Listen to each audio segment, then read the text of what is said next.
जब बात इंग्लिश बोलना सीखने की आती है तो इंग्लिश ग्रामर का बहुत बड़ा रोल नहीं होता है, क्योंकि ग्रामर की बारीकियों को अगर आप नहीं भी जानते हैं तो भी आप इंग्लिश बोलना सीख सकते हैं। लेकिन फिर भी इतनी ग्रामर तो आनी चाहिए कि आपको ये पता लग पाए कि सेंटेंस को मैं कैसे बना सकता हूं। तो एक बेसिक ग्रामर का नॉलेज होना जरूरी है, और उससे पहले आपको इंग्लिश की कुछ बेसिक छोटी छोटी बातों का पता होना चाहिए। ठीक है, तो आज के इस वीडियो में मैं एक एक करके स्लाइड्स रखता हूं, आपको समझाता हूं। हो सकता है आपको पहले से पता भी हो सकता है ना पता हो या कोई कंफ्यूजन हो, तो ध्यान से वीडियो को आप देख लीजिए, तभी हम आगे बढ़ पाएंगे। तो आइए शुरुआत करते हैं। सबसे पहली slide, Ravi is my friend, he helps me, reading is his habit. यहां पर कितने सेंटेंस है अगर कोई आपसे पूछे तो यहां पर कितने फुल स्टॉप है? 1, 2 और 3। तो आप कहेंगे कि यहां पर 3 सेंटेंसेस हैं, 3 वाक्य हैं। अब अगर कोई आपसे पूछे कितने वर्ड्स हैं, वर्ड्स यानी कि शब्द, 1, 2, 3, 4, 5, 6, 7, 8, 9, 10, 11 वर्ड्स हैं। अब कोई आपसे पूछे कि कितने लेटर्स हैं इंग्लिश के, तो 1, 2, 3, 4 इस तरह से आप गिनेंगे तो टोटल 40 लेटर्स हैं, 40। अब मैं आपको बताता हूं कि देखिए इन तीनों सेंटेंसेस में सब्जेक्ट क्या है। किसी भी सेंटेंस में सब्जेक्ट होता है, एक वर्ब होती है और ऑब्जेक्टिव पार्ट होता है। वर्ब से पहले जो भी आया वो सब्जेक्ट है और वर्ब के बाद जो आया वो ऑब्जेक्टिव पार्ट है। तो रवि इज माई फ्रेंड, यहां पर वर्ब है इज, तो उससे पहले आ रहा है रवि, तो ये है मेरा सब्जेक्ट। सब्जेक्ट वो होता है जिसके बारे में उस सेंटेंस में बताया जाता है, या फिर उस सेंटेंस में जो किसी काम को करता है या कर रहा होता है। ठीक है, इस सेंटेंस में ही हेल्प्स मी, वो मेरी मदद करता है। हो सकता है आपको ना पता हो कि एस क्यों लगा, वो आगे की बात है, लेकिन ये है आपकी वर्ब हेल्प। हेल्प यानी मदद करना, तो किसी काम को करना ये होती है वर्ब। या फिर इज, एम, आर, वॉज, वर, ये सभी होती हैं आपकी ऑक्सिलरी वर्ब्स, लेकिन होती तो वर्ब्स हैं। ठीक है, ये आपको ये बताती हैं कि कोई भी काम अगर हो रहा है या किसी भी सब्जेक्ट के बारे में, वो प्रेजेंट में है, पास्ट में है या फ्यूचर में है, यानी उसकी स्टेट के बारे में, उसकी अवस्था के बारे में बताया जाता है। जैसे मैंने कहा रवि मेरा दोस्त है, रवि इज माई फ्रेंड, तो ये प्रेजेंट की बात है इसीलिए इज कहा। अगर मैं कहता Ravi was my friend, was, तो ये होती पास्ट की बात। तो ये तो भी आगे हम समझेंगे, लेकिन फिलहाल यहां पर रवि है सब्जेक्ट, हेल्प मेरी वर्ब है, इससे पहले आ रहा है ही, ये है मेरा सब्जेक्ट। इज मेरी वर्ब है, इससे पहले आ रहा है रीडिंग, ये है मेरा सब्जेक्ट। ठीक है, अभी रीडिंग में आईएनजी लगा है, रीड तो अपने आप में एक वर्ब भी है, ये मैं आपको आगे बताता हूं। सबसे पहले देखिए सब्जेक्ट क्या होता है, एक नाउन होता है। नाउन का सीधा सा मतलब है नाम, किसी का नाम, बस, चाहे वो मेरा नाम हो, चाहे किसी जगह का नाम हो या किसी भी चीज का नाम हो। जैसे हमारे शरीर में, हमारी बॉडी में खून है, तो ये जो लिक्विड है, जो लाल रंग का जो लिक्विड है, इसको एक नाम दिया गया है, इसको नाम दिया गया है ब्लड। तो ब्लड इस चीज का नाम है, तो ये भी एक नाउन है। अब नाउन कितने टाइप के होते हैं उन्हें डिटेल में समझने की जरूरत इंग्लिश स्पीकिंग कोर्स में नहीं होती है, ग्रामर में जरूरी है, इंग्लिश स्पीकिंग में नहीं। तो आप सिर्फ इतना समझिए कि नाउन का मतलब है नाम। ठीक है, अभी जो नाउन होता है ये या तो सिंगुलर होगा या प्लूरल होगा। इसको बोलेंगे सिंगुलर, और इसकी प्रोनाउंसिएशन सही रखनी है आपको, इसे बोला जाता है प्लूरल। प्लूरल। अब जैसे कि मान लीजिए किसी सेंटेंस का सब्जेक्ट है पंकज, तो वो एक ही है, जो एक है वो सिंगुलर है, जो एक से ज्यादा है वो प्लूरल है। हिंदी में सिंगुलर को एक वचन, प्लूरल को बहुवचन कहते हैं, लेकिन आप हिंदी नहीं सीख रहे हैं, आप इंग्लिश सीख रहे हैं, तो कोशिश करिए सिंगुलर प्लूरल में ही बताइए। पंकज एक है, सिंगुलर है। जैसे मैंने कहा पंकज एंड राजेश, एक से ज्यादा हो गए, दो हो गए, तो ये प्लूरल है। अगर किसी सेंटेंस का मेरा सब्जेक्ट है फादर, फादर मतलब पापा, एक है इसलिए सिंगुलर सब्जेक्ट है। लेकिन अगर कहीं पे लिखा है पेरेंट्स, तो पेरेंट्स मतलब माता पिता दोनों को इंक्लूड किया है, तो दो है वो एक नहीं है, तो ऐसा सब्जेक्ट मेरा कैसा सब्जेक्ट है? प्लूरल। पेन, एक पेन तो पेन, अगर एक से ज्यादा पेन तो पेन्स। और जनरली आप ये देखेंगे किसी भी नाउन को प्लूरल बनाने के लिए उसके एंड में एस लग जाता है। ऐसा लगभग 90% केसेस में तो होता है। लेकिन कई ऐसे नाउन होते हैं, कई ऐसे सब्जेक्ट होते हैं जो नाउन हैं, जो सिंगुलर में तो मैन, मैन मतलब आदमी, और मेन इसकी प्रोनाउंसिएशन होती है मेन, मेन मतलब एक से अधिक आदमी, मेन। तो प्रोनाउंसिएशन का सही ज्ञान होना भी जरूरी है। एक औरत को कहते हैं वुमन, ये किसी सेंटेंस का सब्जेक्ट हो सकता है, सब्जेक्ट। और एक से ज्यादा औरतों को कहते हैं विमेन। तो यहां पर ए आया, प्लूरल में ई है, ए है प्लूरल में ई है, विमेन। स्लाइड नंबर 2 में देखिए, कोई भी सब्जेक्ट, जैसा मैंने आपको बताया कि नाउन हो सकता है, नाउन जो कि रवि है किसी का नाम, नाउन। उसी तरह से कोई भी सब्जेक्ट प्रोनाउन हो सकता है, यानी कि सब्जेक्ट में या तो नाउन आता है, प्रोनाउन आता है। अच्छा, प्रोनाउन क्या होते हैं? जैसे he, I, we, you, he, she, they, this, that, it, these, those, ये सभी होते हैं प्रोनाउन। और फिर इन प्रोनाउंस की अलग अलग फॉर्म्स भी होती हैं। जैसे आप जानते हैं सब्जेक्ट में आता है तो आई होता है, लेकिन ऑब्जेक्ट में आता है तो मी हो जाता है, मी, है ना। या पजेसिव केस होता है कि ये मेरा है, तुम्हारा है, तो मेरा के लिए माय हो जाता है, वो है डीप ग्रामर। लेकिन फिलहाल English speaking point of view से ये समझना जरूरी है, सब्जेक्ट या तो एक नाउन हो सकता है या एक प्रोनाउन हो सकता है। अच्छा, प्रोनाउन जो होता है, आपकी नॉलेज के लिए आपको पता होना चाहिए कि रिप्लेस नाउन, प्रोनाउन वो होता है जो नाउन को रिप्लेस करता है। अब जैसे इसी सेंटेंस में देखिए, मैंने कहा रवि मेरा दोस्त है, वो मेरी मदद करता है। रवि मेरा दोस्त है, वो मेरी मदद करता है। ये वो कौन है? किसके बारे में बात हो रही है? ऑब्वियस सी बात है, रवि के बारे में बात हो रही है।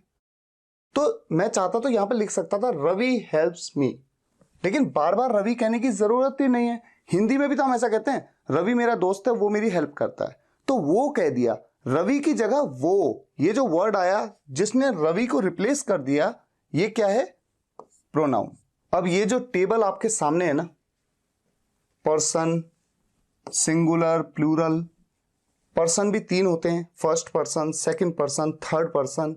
ये टेबल बहुत ज्यादा इंपॉर्टेंट है। मान लीजिए मैं आपसे कभी कहूं कि आप ऐसा करिए, देखिए डज, मैंने आपसे कहा कि डज का यूज हमेशा थर्ड पर्सन सिंगुलर के साथ होता है। तो थर्ड पर्सन का singular, he, she, this, that, it, अच्छा इनके साथ डज होता है, ठीक है। मैंने आपसे कह दिया कि वॉज का यूज, वॉज, इसका यूज हमेशा फर्स्ट वो सिंगुलर के साथ होता है, सिंगुलर। यानी कि आप समझ गए। अच्छा, ये पूरे जो सिंगुलर हैं, आई के साथ भी वॉज, ही के साथ भी, शी के साथ भी, दिस के साथ भी, दैट के साथ भी, इट के साथ भी, ठीक है, वॉज का यूज। और फिर मैंने आपसे कहा वर का यूज प्लूरल में होता है, तो आपने कहा ठीक है, वी के साथ भी वर का यूज होगा, यू के साथ, दे के साथ, दीस के साथ और दोस के साथ। तो ये जो टेबल है, इस टेबल को आपको अपनी नोटबुक में नोट कर लेना है और याद कर लेना है कि फर्स्ट पर्सन सिंगुलर है आई, वी जो है ये फर्स्ट पर्सन का प्लूरल है, सेकंड पर्सन का केवल प्लूरल होता है यू, सिंगुलर कुछ नहीं होता। ऐसा इसलिए भी है क्योंकि आप चाहे एक हो तो भी आपको यू कहूंगा मैं, आप चाहे 10,000 लोग हो तब भी मैं यू कहूंगा। जैसे मान लीजिए मुझे एक आदमी को कहना है आप अच्छे हो, यू आर गुड, और 10 लोग बैठे हैं और मैं कहता हूं यू आर गुड, तो यू कहा मैंने, आप अच्छे हैं, तो सबके लिए यू। तो यू हमेशा इंग्लिश में प्लूरल फॉर्म में ही माना जाता है। और थर्ड पर्सन का सिंगुलर होता है, जैसे ही वो, शी वो, एक लड़की के लिए, दिस दिस, या फिर ये अगर दूर है तो दैट, ये सब सिंगुलर में आते हैं। इट मतलब भी क्या होता है, यह या ये। दिस की जगह पे कहीं पे भी सब्जेक्ट में अगर दिस आ रहा है अकेले, जैसे दिस इज माई फ्रेंड, तो दिस की जगह पे आप इट कह सकते हैं, इट इज माई फ्रेंड। लेकिन अगर लिखा है दिस बुक इज गुड या this book is very nice, तो ये किताब बहुत अच्छी है, this book is very nice, तो दिस की जगह पे इट थोड़ी कह देंगे, it book is very nice. तो दिस को इट तब रिप्लेस कर सकता है जब दिस अकेले आए, ठीक है। अच्छा, अब बात आती है प्लूरल की। तो वी फर्स्ट पर्सन का प्लूरल है, यू मैंने कहा सेकंड पर्सन का प्लूरल है, ठीक है।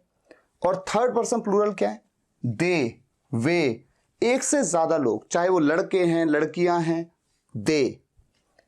और दीज मतलब होता है ये जब आपके सामने बहुत सारे हों। तो मैं एक बार देखिए, एक स्क्रीन आपके सामने रखता हूं, इस टेबल में आप देख सकते हैं, जब कोई पास हो और एक हो तो दिस, दूर हो तो दैट, जब कोई पास हो और एक से ज्यादा हो तो दीज, और अगर दूर हो और एक से ज्यादा हो तो दोस। हम हिंदी में भी इस तरह से कहते हैं ना, जैसे मेरे हाथ पे ये एक पेन है तो मैं कहता हूं दिस इज अ पेन। अगर ये दूर होता तो मैं कहता वो एक पेन है, वो के लिए मैं क्या कहूंगा तब, दैट इज अ पेन। और अगर मेरे हाथ पे एक से ज्यादा पेन है और मेरे पास है तो मैं कहता हूं ये पेन हैं एक से ज्यादा हैं, दीज आर पेन्स। लेकिन अगर इतने सारे 3-4 पेन दूर रखें और मैं कहता हूं वो पेन है, दोज आर पेन्स। तो बस इस फर्क को आपको समझना है कि दिस और दैट पास के लिए, ये या यह है, और दीज और दोज दूर के लिए, वो या वह है। तो वह बोलो चाहे वो बोलो, बात एक ही है। और जितने भी सिंगुलर नाउन हैं, यानी नाम हैं, जितने भी सिंगुलर, जो इससे पिछली स्लाइड में मैंने आपको बताया, वो सभी कहलाएंगे थर्ड पर्सन सिंगुलर। और जितने भी प्लूरल नाउन हैं, यानी प्लूरल हैं, जहां पर भी एक से ज्यादा लोगों की बात हो गई, जैसे पंकज एंड राजेश, पीपल मतलब लोग, एक से ज्यादा, वो सब क्या है, थर्ड पर्सन के प्लूरल। अब इस स्लाइड में देखिए मैं क्या कह रहा हूं कि सब्जेक्ट, मैंने आपको बताया नाउन तो हो ही सकता है, प्रोनाउन हो सकता है, या फिर जब भी कोई वर्ब सब्जेक्ट में आती है तो या तो उसके साथ आईएनजी लगाना पड़ेगा आपको, ठीक है। जैसे मैंने कहा पढ़ना उसकी आदत है, तो सब्जेक्ट है पढ़ना, क्योंकि पढ़ने के बारे में बात हो रही है, और पढ़ना तो चूंकि एक वर्ब है, एक क्रिया है, तो जब भी सब्जेक्ट में कोई क्रिया आएगी तो उसके साथ में आईएनजी जरूर लग सकता है। अगर आईएनजी लगा देंगे तो बन जाएगा जेरंड। और या फिर आपके पास दूसरा ऑप्शन भी है, आप रीड से पहले टू लगा दें, to read is his habit. दोनों ही सेंटेंस बिल्कुल सेम है, आप ये काम हर किसी के साथ कर सकते हैं। रीडिंग आए, सिंगिंग आए, रनिंग आए, कन्विंसिंग आए, एक्सपेक्टिंग आए, कोई भी वर्ब आई, या तो उसके साथ आईएनजी लगाना होगा और उसे जेरेंड बनाना होगा, और या फिर उससे पहले टू लगा देना है, to sing, to read, to run, to convince, to expect. और फिर कहते हैं कि ये क्या है, ये एक इंफिनिटिव है। और मैं आपको ये बता दूं कि जेरेंड हो चाहे इंफिनिटिव, यानी सब्जेक्ट में वर्ब के साथ आईएनजी लगा दें या उससे पहले टू लगा दें और जेरेंड या इंफिनिटिव बना दें, ये जेरेंड और इंफिनिटिव आखिर हैं तो नाउन ही। अगर आप गूगल में सर्च भी करेंगे तो क्रियावाचक संज्ञा या क्रियार्थक संज्ञा, यानी ऐसी संज्ञा जो क्रिया से बनी है। अब आप सोचेंगे कि क्या इतना डिटेल में जाने की जरूरत है? बिल्कुल नहीं। आप किसी सेंटेंस को बोलना सीख रहे हैं, आप इंग्लिश स्पीकिंग सीख रहे हैं, ग्रामर नहीं सीख रहे हैं, इसीलिए मैं आपको डिटेल में नहीं ले जा रहा हूं, लेकिन थोड़ा सा बेसिक आइडिया आपको दे रहा हूं ताकि दिमाग में रहे कि अच्छा, सेंटेंस में अगर मेरा सब्जेक्ट एक वर्ब होगा तो मैं उसके साथ या तो आईएनजी लगाऊंगा, ये जरूरी मुझे करना है, या फिर उससे पहले मुझे टू लगाना है। हमने देखा कि किसी भी सेंटेंस में सब्जेक्ट होता है, उसके बाद आती है वर्ब। तो सब्जेक्ट तो हमने देखा नाउन होता है, प्रोनाउन हो सकता है, या फिर जेरेंड या इंफिनिटिव। अब जब बात आती है वर्ब की, तो ये आपको नोट कर लेना अपनी नोटबुक में। समझ में कितना आ रहा है ये इंपॉर्टेंट नहीं है, क्योंकि अभी तो हम डे 7 पे हैं, अभी तो हमें आगे बढ़ना है। लेकिन समझ लीजिए कि एक वर्ब्स तो होती हैं मेन वर्ब्स, मेन मुख्य क्रियाएं। कैसी मुख्य क्रियाएं? थिंक, मिस, प्ले, ईट, ड्रिंक, टीच, जिसमें सब्जेक्ट किसी काम को करता है। जैसे सोचना, सोचते वक्त आदमी काम कर रहा है या नहीं कर रहा है, सोचिए, आप सोचेंगे कि अरे सोचते वक्त तो कोई काम नहीं कर रहा है, मैं तो बिल्कुल हाथ और पैर ऐसे सीधे रख करके बिल्कुल शांति से बैठा हूं, कुछ कर ही नहीं रहा हूं, सिर्फ सोच रहा हूं। तो सोच रहे हैं तो दिमाग तो चल रहा है। बॉडी का कोई भी पार्ट अगर वर्क कर रहा है, चाहे सोचना, तो ये थिंक भी अपने आप में क्या है, मेन वर्ब। और जितनी भी मेन वर्ब्स होती हैं, मुख्य क्रियाएं होती हैं, उनकी 3 फॉर्म्स होती हैं। लास्ट टू लास्ट वीडियो में 3 फॉर्म्स मैंने कई वर्ब्स की कवर करी, आगे भी कवर करेंगे। तो सोचना ये भी क्रिया है, किसी काम को करना, दिमाग कर रहा है। मिस करना, किसी को मिस करना मतलब आप किसी को याद करते हैं, तो याद करते हुए दिमाग चलता है। प्ले, खेलते हैं, खेलते वक्त आपके पैर चल रहे होते हैं या हाथ से खेल रहे होते हैं, है ना। तो मूवमेंट होती है, बॉडी में कोई ना कोई काम हो रहा है। खाना पीना, पढ़ाना, पढ़ाते वक्त भी एफर्ट्स लग रहे हैं, आपके हाथ मूव हो रहे हैं, पैर मूव हो रहे हैं, मुंह मूव हो रहा है। तो ये सभी होती है मेन वर्ब्स, ठीक है। ये एटसेट्रा, एटसेट्रा, एटसेट्रा मतलब आदि आदि या इत्यादि। तो मैं इसे लिख देता हूं, कभी भी मिस्टेक नहीं करना है। इसको कैसे बोलना है, एटसेट्रा, एटसेट्रा, एटसेट्रा, ठीक है। अच्छा, दूसरी तरह की वर्ब्स कौन सी होती हैं, auxiliary verbs. Auxiliary verbs, auxiliary verbs का मतलब होता है सहायक क्रियाएं, सहायक क्रियाएं, ठीक है। वैसे तो आप इंग्लिश सीख रहे हैं, हिंदी में ज्यादा मत सोचिए, इंग्लिश में ही सोचिए। ऑक्सिलरी वर्ब्स, ऑक्सिलरी वर्ब्स का काम क्या होता है, इनका काम होता है कि सेंटेंस में सब्जेक्ट के स्टेट के बारे में बताना। स्टेट मतलब कि वो किस अवस्था में है, प्रेजेंट में। वो कोई भी काम कर रहा है, लेकिन वो प्रेजेंट में कर रहा है, पास्ट में कर रहा है या फ्यूचर में कर रहा है, प्रेजेंट में, पास्ट में या फ्यूचर में। तो 3 तरह की ऑक्सिलरी वर्ब्स होती हैं, इसे आप नोट कर लीजिएगा। कितना समझ में आता है कोई बात नहीं, जितना भी समझ में आए बस नोट कर लीजिए। 3 तरह की वर्ब्स हैं, एक है बी वर्ब्स, एक है डू वर्ब्स और एक है हैव वर्ब्स। अगर कोई आपसे कहे कि बी वर्ब्स कौन कौन सी होती हैं इंग्लिश में, इज एम आर, प्रेजेंट में इज एम आर, पास्ट में वॉज वर, और बोलना हमेशा सही है, ये क्या है, वॉज, वॉज, वाज नहीं। और ये क्या है, वर, वर, ये वियर, वेयर ऐसे नहीं, वर। और फ्यूचर में होती है विल बी, ठीक है। सेंटेंसेस बनाते समय बहुत काम आएंगी ये चीजें। दूसरी ऑक्सिलरी वर्ब होती है डू। डू वर्ब्स का मतलब है करना, सेंस बता रहा हूं आपको। बी मतलब होना, डू का मतलब है करना, किसी काम को करते वक्त के लिए है ये। प्रेजेंट की डू वर्ब्स हैं डू और डज, पास्ट की वर्ब्स हैं, पास्ट की वर्ब है डिड, और फ्यूचर की है विल डू। फ्यूचर में तो देखो विल का यूज हो रहा है हर जगह पे। एक बात हमेशा याद रखिए, टेंस में भी आज की डेट में इंग्लिश बोलते वक्त गागेगी के सेंस में, गागेगी वो जाएगा, आएगा, खेलेगा, शैल का यूज नहीं होता है टेंस कैटेगरी में। शैल का यूज हमेशा किस में होता है, मोडल वर्ब्स में। फिलहाल हम देखते हैं कि ऑक्सिलरी वर्ब्स अगली जो है हैव। हैव के सेंटेंस में आप 2 सेंस नोट कर लीजिएगा अपनी नोटबुक में। एक सेंस है पास होना और एक है कर चुका होना। जब आप किसी काम को कर चुके होते हैं तो हैव वर्ब बताती है उस बात को। और अगर आपके पास कुछ है, ये सेंस हो, जैसे मेरे पास पेन है, उसके पास मोबाइल है, उसके पास किताबें हैं, जब ये सेंस हो कि उसके पास है कोई चीज, तो हैव वर्ब्स होती हैं। प्रेजेंट में होती है हैज, हैव, पास्ट में होती है हैड, और फ्यूचर में होती है विल हैव, ठीक है। अब सिर्फ एक आइडिया आपको देता हूं, देखिए, थर्ड पर्सन सिंगुलर सब्जेक्ट के साथ में, थर्ड पर्सन सिंगुलर जैसे he, she, this, that, it, is का यूज होता है। आई के साथ में, जो कि फर्स्ट पर्सन का क्या है, सिंगुलर है, एम का यूज। और बाकी सभी सब्जेक्ट्स के साथ में, बाकी सभी के साथ में आर का यूज। ऐसे ही याद किया जाता है, थर्ड पर्सन सिंगुलर के साथ में इज, आई के साथ एम, और बाकी सभी के साथ आर। जितने भी सिंगुलर हैं उनके साथ वॉज, आई भी सिंगुलर है उसके साथ भी वॉज, और जितने प्लूरल हैं उनके साथ वर, और विल बी, ये तो जितने भी सब्जेक्ट हैं उनके साथ में हमेशा विल बी। यानी कि इनमें तो है ना कि थर्ड पर्सन के साथ, सेकंड पर्सन के साथ, उसमें क्या है, सबके साथ। थर्ड पर्सन सिंगुलर के साथ हमेशा डज, बाकी जितने भी हैं उनके साथ डू। थर्ड पर्सन सिंगुलर के साथ में डज। ये देखिए मैंने लिखा 3s, थर्ड पर्सन सिंगुलर। ऐसे ही आप यहां पर लिख सकते हैं अपनी नोटबुक में, अपने नोट्स में, और यहां पर आई लिख सकते हैं, आई के साथ एम, बाकी सभी के साथ तो आर है। वॉज के साथ आप लिख सकते हैं एस, यानी सिंगुलर के साथ वॉज, बाकी सभी के साथ, अच्छा प्लूरल के साथ, ठीक है, सिंगुलर के अलावा बचा कौन, प्लूरल। ये तो सभी के साथ है इसलिए इसमें लिखना ही क्या है।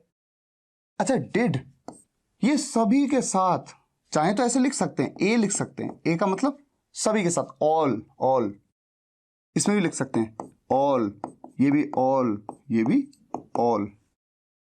अच्छा अब देखिए कोई आपसे पूछे हैज का यूज किसके साथ होता है, तो आपको क्या बोलना है, सिंगुलर के साथ? नहीं, सिंगुलर के साथ क्यों नहीं, सिंगुलर में तो आई भी आता है ना, मैं भी एक हूं, सिंगुलर हूं, आई के साथ तो हैज नहीं होता। हैज का यूज होता है हमेशा third person singular, third person singular, और हैव का यूज बाकी सभी के साथ में, बाकी सभी के साथ, ठीक है, रेस्ट ऑल। हैड का यूज सभी के साथ में होता है, ऑल। अब देखिए मॉडल वर्ब्स, ये मॉडल वर्ब्स आपको दिख रही है, can, could, should, would, must, may, might, shall, और is am are, was were, has have had, will have, ये will have, was were, is am are, has have, इनके साथ में लग जाए टू, तो भी इनका यूज मॉडल वर्ब किस तरह होता है आगे आपको सब समझ में आएगा। और चौथी कैटेगरी क्या है, सेमी मॉडल वर्ब्स। अच्छा इसे ना कई जगह पे सेमी कहते हैं, जैसे आपने सुना होगा सेमीफाइनल, सेमी, और कई जगह पे कहते हैं, कई जगह नहीं, इसे अमेरिका में कहते हैं सेमाई, जहां तक मेरी नॉलेज है सेमाई फाइनल, तो सेमाई, और ब्रिटिश में कहते हैं सेमी। सेमी मॉडल वर्ब्स वो मॉडल वर्ब्स हैं जो कभी तो मॉडल वर्ब की तरह काम करती हैं और कभी मेन वर्ब की तरह काम करती हैं। आगे आपको ये सब बातें पता लगेंगी और इससे आपको स्पीकिंग में मदद भी मिलेगी कि कहां पर मैं डेयर का यूज कैसे करूं, यूज टू, डेयर और नीड। तो फिलहाल आज के लिए 4 स्लाइड्स बहुत हैं, क्योंकि आपको नोट्स भी बनाने हैं, थोड़ा टाइम देना है वीडियो को, हो सकता है वीडियो को 1 या 2 बार देखना है आपको। सारी चीज़ों को नोट कर लीजिएगा और उनको याद भी करने की कोशिश करिएगा। और मैं आपसे रिक्वेस्ट करूंगा, आज तो डे 7 था, इससे पहले डे 1 से लेकर डे 6 तक की वीडियोस अगर आपने नहीं देखी हैं पक्का देख लीजिए, और 1 बार 2 बार 3 बार जितनी बार देखने की नीड पड़े देखिए, और उनके नोट्स भी बनाइए, नोट्स बनाइए, इनफैक्ट प्रैक्टिस करिए चीज़ों को कि हाँ मुझे कुछ याद हुआ नहीं हुआ, और फिर इंप्लीमेंट भी करिए अपनी लाइफ में। जो सेंटेंसेस मैंने आपको अलग अलग वीडियोस में बताए थे कि डे टू डे में आप यूज कर सकते हैं, उन्हें इंप्लीमेंट करते रहिए, वहां रुकना नहीं है, सीखते भी रहना है नई चीजें, लेकिन उन्हें भी करते रहना है जो पीछे आपने सीखा है। तो फिलहाल आज के लिए यहीं तक। अगर आपको ये वीडियो पसंद आया हो तो वीडियो को लाइक और शेयर जरूर करिएगा, कम से कम एक व्हाट्सएप या फेसबुक ग्रुप में आप शेयर कर सकते हैं, और कमेंट्स में बताइएगा कैसा लगा। मिलते हैं नेक्स्ट वीडियो लेक्चर में, इससे आगे बढ़ेंगे हम। Thank you so much for watching this video guys, take care, good bye.